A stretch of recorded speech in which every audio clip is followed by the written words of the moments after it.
This first video will talk about where we've been to give context in where we need to go.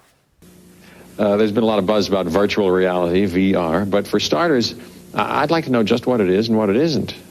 To say there's a linear history of virtual reality would be misleading. Architects and painters have been fooling our senses for centuries. Photography has experimented with stereo.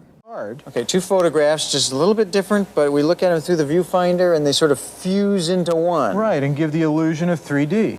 However, the term virtual reality appeared long after cinema flickered into life. The term lives a double life. In science fiction, unlimited promise and fear, to whatever happens to be the forefront of technology.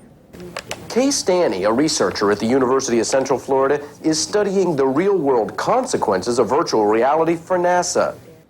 In some cases, the greater the sense of immersion, the greater our sense of wanting to reject it. In 1990, 30 years after the first patent application for a head-mounted display, the public was introduced to the first functioning prototype. A first glimpse, a synthesis of two technologies that ushered a new wave of hype. See if she was seeing in 3D. She's going through the door. Now, what's she got here? This looks like fish. She's swimming around in a room full of fish.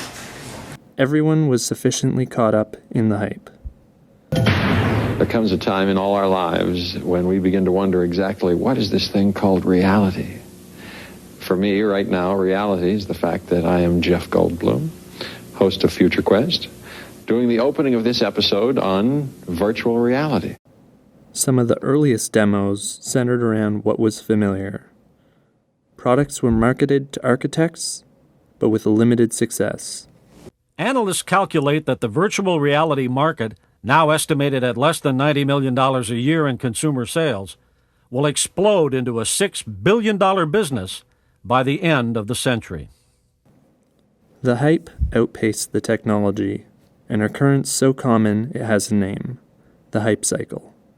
And while VR reached its peak of expectations during the failed release of the Virtual Boy... Let's think about this. This must be one of the worst designs for any invention in history. The 3D effects are hard to focus and they strain your eyes. There was even a warning on the box that said it could cause headaches and seizures. How would you like to play bad games and have a headache too? The progress of video cards continued on pace with Moore's Law.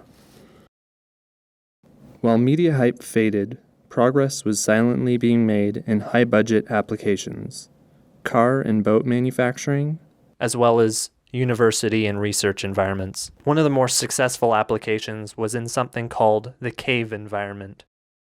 With 15 years of improvement, we're moving from disappointment to progress.